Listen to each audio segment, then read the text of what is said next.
मसीह यीशु के बाबरकत नाम में फजल टेलीविज़न देखने वाले तमाम नादरीन की खिदमत में रेवरेंड फलक शेर का सलाम कबूल हो। मैं शुक्रगुजार हूँ फजल टेलीविज़न की सारी टीम का, फजल टेलीविज़न के चेयरमैन पास्टर इमरान फजल का और पास्टर मैविस सहबा का, जिन्होंने मौका दिया कि मैं खुदा का कलाम आपके साथ शेयर कर सकूं। नाज़रीन, ये याद रखें, पाकिस्तान का दूसरा बड़ा शहर लाहौर है। लाहौर ही से जिंदा कलाम प्रोग्राम नशर होता और दुनिया में देखा और सुना जाता है। आपकी खुशनसीबी है कि आप फजल टेलीविज़न के वसीला से अपने घर में बैठकर, किचन में, ड्राइंग में, बेडरूम में कलाम सुनकर शिफा पाते हैं, ज़िंदगी पाते हैं, निजात पाकर मसीह खुदावंद की बादशाही में शामिल होते हैं। आइए आज अपनी रहनुमाई के लिए इमसाल की किताब उसका 21 बाब उसकी 23 आयत कलाम मुकद्दस में से तलावत करेंगे। गौर से सुनिए।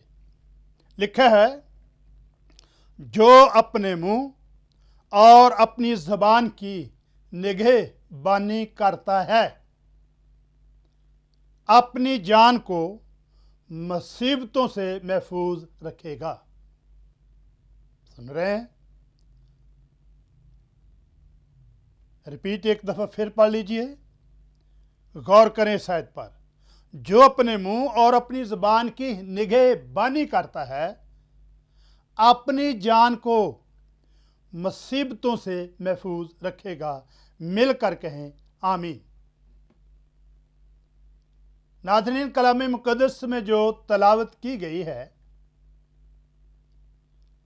जिस नबी ने ये पैगाम हमें दिया है, इमसाल की किताब तहरीर की है, दाऊद बादशाह का बेटा सुलेमान है। दाऊद भी बादशाह, बेटा भी बादशाह, और ये एक ऐसा बादशाह है, 40 साल सुलेमान ने बादशाही की। 40 साल के दौरान कोई जंगो जदल ना हुआ, पुरअमन बादशाही रही। दाऊद भी चरवाहा है, सुलेमान भी चरवाहा है। दाऊद भी नबी है, सुलेमान भी नबी है। लेकिन सुलेमान के बारे में आलम फाजल, इल्म नबातात, इल्म हवानात का माहिर, 3 किताबें इसने तहरीर की। इमसाल की किताब, गज़ल गज़लात और वाज, सुलेमान का जो है वाज की किताब जिसे कहते हैं। फिर 2 ज़बूर भी इसने लिखे, ज़बूर 72 और ज़बूर 127 सुलेमान ही ने लिखा है। इसके अलावा 5000 गीत और 3000 मिसलें भी सुलेमान ने लिखी। आलम दीन बुजुर्गों का कहना है, सुलेमान ने बड़ी कुतुब लिखी, लेकिन यहूदियों ने उसे जला दिया। हम तक यही मुसव्वदा पहुंचा है जो बाइबल मुकद्दस में मौजूद है। उसने बड़ी अरक अंगेजी के साथ अपनी जिंदगी के तजर्बात में जो कुछ सीखा, उसमें उसने कहा है, जो अपने मुंह और अपनी ज़बान की निगहबानी करता है। इसका मतलब ये बड़ा फ़लसफ़ा है। वो अपनी जान को मुसीबतों से महफूज रखेगा। क्यों? सवाल पैदा होता है।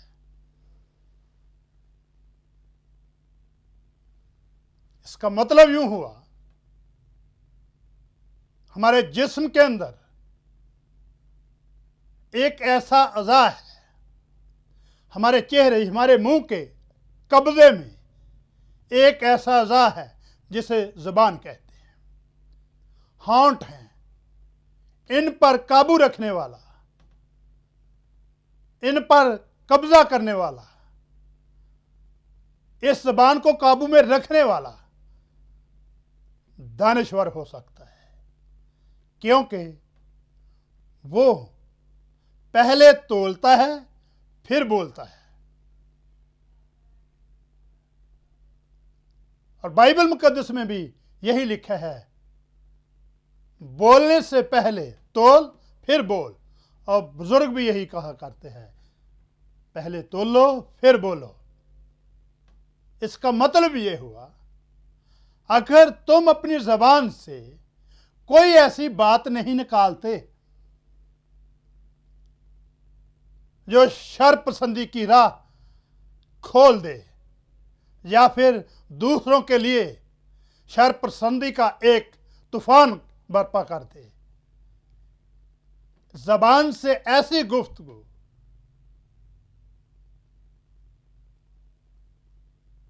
ऐसा प्यार, ऐसी मोहब्बत ज़बान ही से बोली जाती है, तो फिर लोग आपके करीब आते हैं।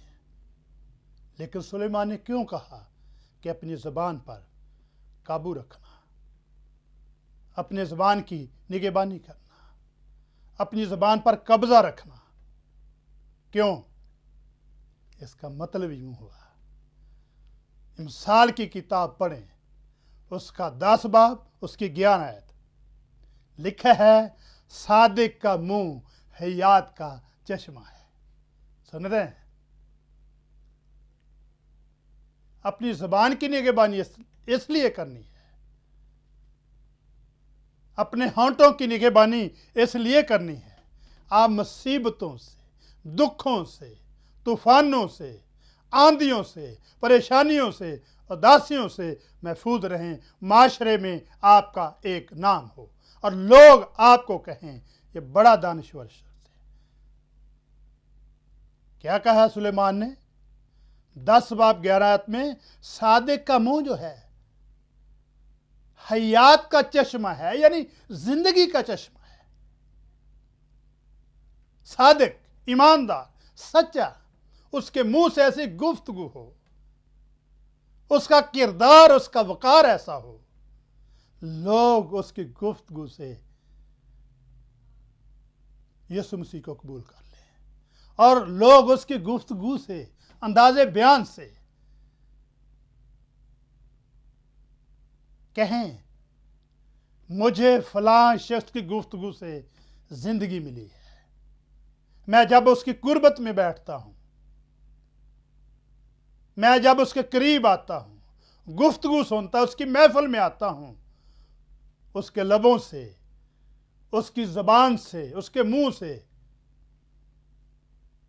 ऐसे है जैसे फूल निकलते हैं, फूल खिलते हैं। मेरी जिंदगी को ऐसी गुफ्तगू से जिंदगी मिल जाती है, आराम, सुकून, चैन मिल जाता है। इसीलिए सुलेमान ने कहा है, जिसको लोग हिकमत का बादशाह, दानिश्वर, फिलासफर कहते थे। 10 बाब की 19 आयत मिसाल की किताब में आप पढ़ें तो लिखा है, लेकिन होंठों को काबू में रखने वाला दना है। अपने होंठों को काबू में रखने वाला, कब्जा करने वाला।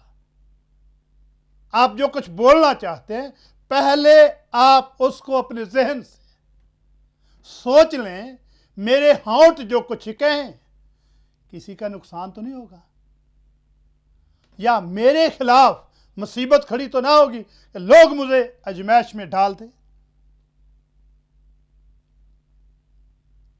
होंठों को काबू में रखने वाला धना है। लोग आपकी गुफ्तगू सुनकर, अंदाज़े बयान सुनकर, आपका किरदार वकार सुनकर, देखकर कहेंगे ये शख्स वो है जो दूसरों के लिए ज़िंदगी का बायस है, और ये धना है, ये दानिश्वर है, ये बड़ा समझदार है।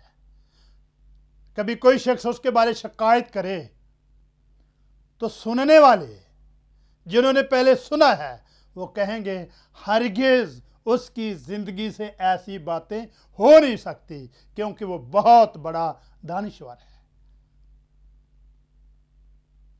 अगर आप इमसाल की किताब 10 बाब 20 आयत पर गौर करें तो बाइबल मुकद्दस हमें अपनी पहचान कराती है।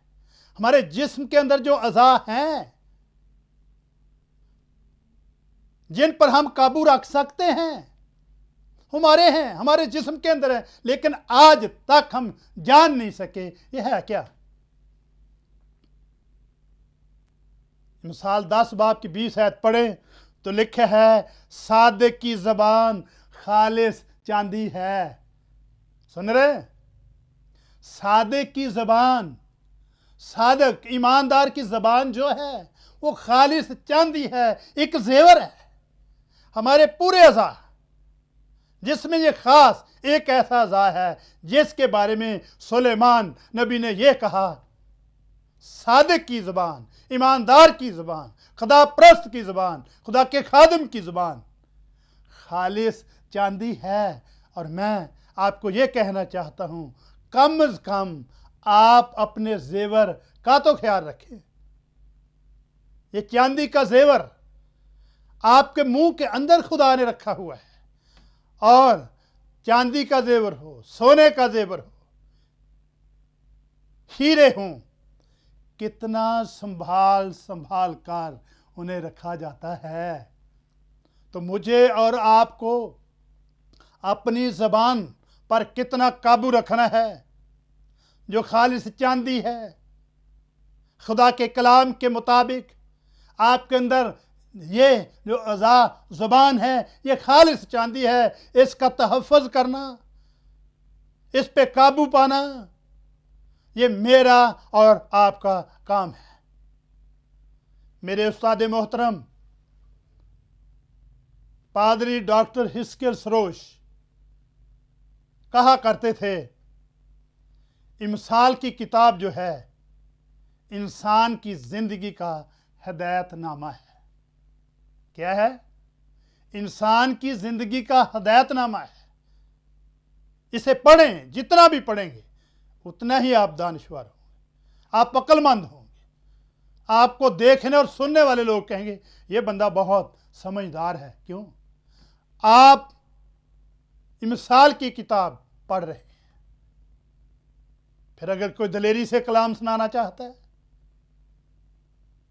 वो इमाल की किताब पढ़े, उसमें से देखें रसूलों ने कितनी दलेरी से खुदा का कलाम पेश किया है। लेकिन याद रखें, सादिक की ज़बान खालिस चांदी है।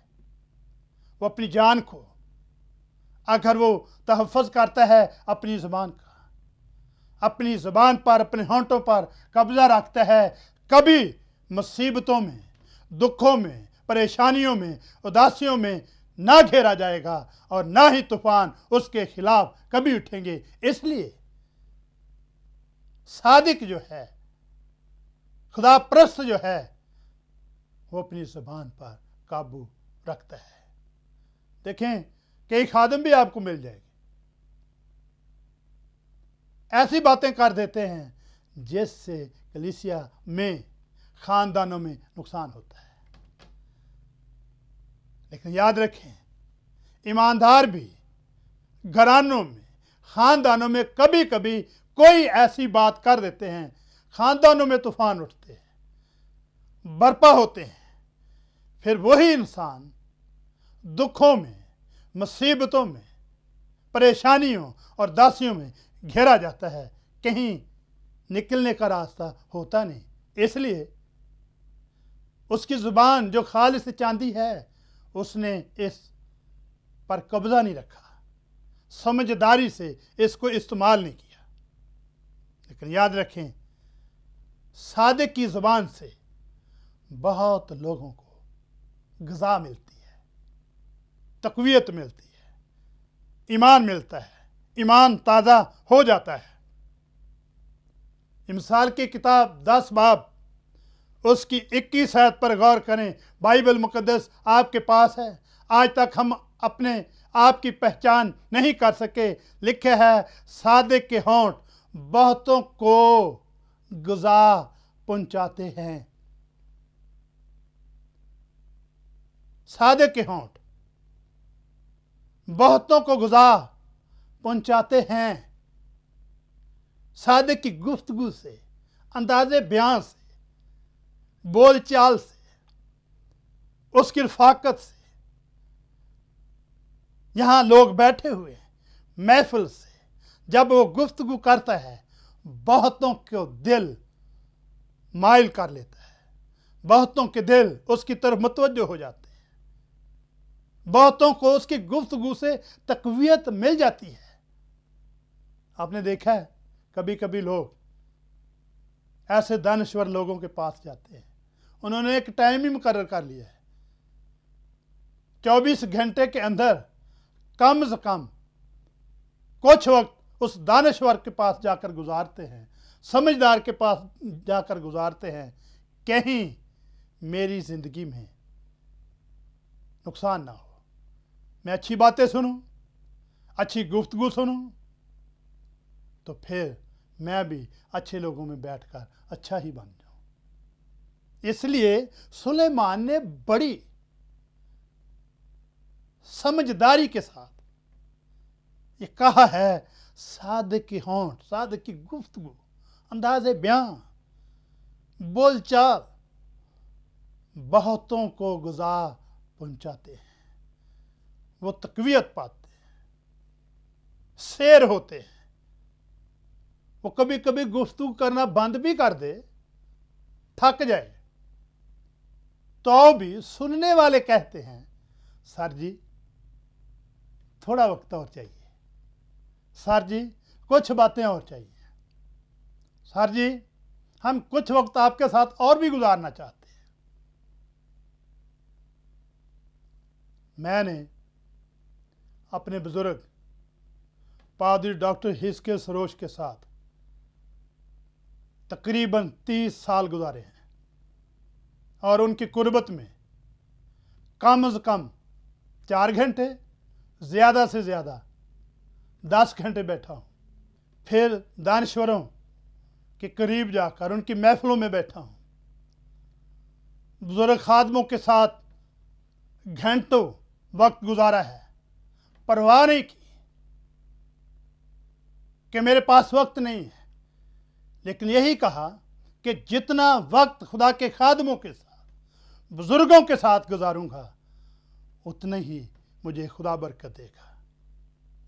पास्टर जैडलमाल हुआ करते थे, वो आसमान पर चले गए। पास्टर यकूब पाल हुआ करते थे, वो भी आसमान पर चले गए। पास्टर लियाकत कैसर साहब आज जिंदा है, उनसे रफाकत रखता हूँ और बुजुर्गों के साथ रफाकत रखता रहता हूँ। दानश्वरों की किताबें पढ़ी हैं, उनके इल्म को पढ़ा और समझा है। आज खुदा ने मुझे बरकत दी है, मैं 5 किताबों का मुसन्निफ हूँ। ये दानश्वरों की कुर्बत यीशु मसीह के फजल ही के वसीला से है, और लोग उन किताबों को पढ़कर, टेलीविज़न पर खुदा का कलाम सुनकर दुनिया में बरकत पा रहे हैं। जो कुछ मैंने बुजुर्गों से सीखा, वक्त गुजारा, कभी उसको अपने बैग में छिपा कर नहीं रखा। मैं बांटता हूं, लोगों से कलाम शेयर करता हूं, बोलता हूं, लेकिन याद रखें, कलाम मुकद्दस में सुलेमान नबी ने 12 बाब उसकी 19 आयत में लिखा है, सच्चे होंठ, सादिक के होंठ, ईमानदार के होंठ, सच्चाई बोलने वालों के होंठ, सच्चे होंठ हमेशा तक कायम रहेंगे। बदकार, जिनाकार, बेईमान, नाफरमान, बुरी राहों पर चलने वाले कभी कायम ना रहेंगे। अगर कायम रहेगा, अगर दुनिया में, माशरे में कोई इज्जत पाएगा तो वो शख्स है जिसके होंठ खुदा के कलाम के लिए, दानिश्वरी के लिए, दनाव के लिए इस्तेमाल होते हैं, नेकोकारी के लिए इस्तेमाल होते हैं। फिर वो जिंदा रहेंगे, मरने के बाद भी लोग उनका नाम लेंगे, जैसे कि ज़बूर 112 में दाऊद ने कहा, सादिकों की याद हमेशा रहती है। सादिक हमेशा कायम रहेंगे, क्यों? उनकी ज़बान खालिस चांदी है, उनके होंठ बहुतों को गुज़ा पहुंचाते हैं। लेकिन याद रखें, बाइबल मुकद्दस में, नए अहदनामा में अगर आप पढ़ें, यीशु मसीह के साथ वक्त गुजारने वाला शख्स पतरस रसूल, पहला पतरस उसका 3 बाब उसकी 10 आयत कलाम मुकद्दस में से तलावत करें तो रसूल ने कहा है, चुनाचे जो कोई जिंदगी से खुश होना और अच्छे दिन देखना चाहे, जो कोई, मजहब की बात नहीं है, फिरके की बात नहीं है, ये रंग और ढंग की बात नहीं है, किसी खास मुल्क का नाम नहीं लिया, जो कोई शख्स अपनी जिंदगी में अच्छे दिन देखना चाहता है, खुश होना चाहता है, तो लिखा है कि वो ज़बान को बदी से और होंठों को मकर की बात कहने से बाज रखे। सुन रहे हैं? दुनिया में, माशरे में कोई शख्स जिंदगी में खुश होना चाहता है, खुश तो सारे ही होना चाहते हैं, लेकिन वो काम नहीं छोड़ना चाहते जिससे खुदा के कलाम ने हमें मना किया है। अच्छे दिन भी देखना चाहते हैं, लेकिन वो राहें हम तब्दील नहीं करना चाहते जो खुदा के कलाम के मुनाफी है। ऐसी राहें अपनाएं, ऐसी राहों पर चलें, काश के खुदा इस माशरे में आपको इज्जत, बरकत और सरफराजी दे। रसूल ने साफ कह दिया, वो शख्स अपनी ज़ुबान को बदी से और होंठों को मकर की बात कहने से बाज रखे। 2 बातें हैं, ज़ुबान को भी और अपने होंठों को भी बदी और मकर की बातें कहने से बाज रखे। मेरी दुआ है, इस्राएल का कुद्दूस यीशु मसीह के नाम में आप सबको अपनी ज़ुबान पर, अपने होंठों पर कब्जा रखने का फजल दे। आए हम सब मिलकर दुआ करें। खुदाए कुद्दूस, यीशु मसीह के नाम में मैं तेरी हजूरी में दुआ करता हूँ। तू कादिर मुतलिक है, आसमानों का, ज़मीन का मालिक, खालिक, राज़िक है। तू ही ने कहा, मैं दुनिया के आखिर तक हमेशा तुम्हारे साथ हूँ। खुदा तू हमेशा हमारे साथ है। तू फजल बख्शता है। फजल टेलीविज़न के लिए, सारी टीम के लिए दुआ करता हूँ, जिनके वसीला से दुनिया में कलाम सुना और देखा जाता है। जिन लोगों ने आज तेरा कलाम सुना है, कलाम पर अमल करने की तौफीक दे कि वो अपनी ज़ुबान पर, अपने होंठों पर काबू रखें, कब्ज़ा रखें, ताकि वो दानिश्वर बन जाए, खुदा परस्त बन जाए, सादिक बन जाए, अपनी ज़ुबान की पहचान करें कि मेरी ज़ुबान खालिस चांदी है। मुझ पर, मेरे सारे घराने पर, फजल टेलीविज़न पर और फजल टेलीविज़न देखने पर वाले लोगों पर खुदा की ख़ास बरकत हो। सब मिलकर कहें आमीन।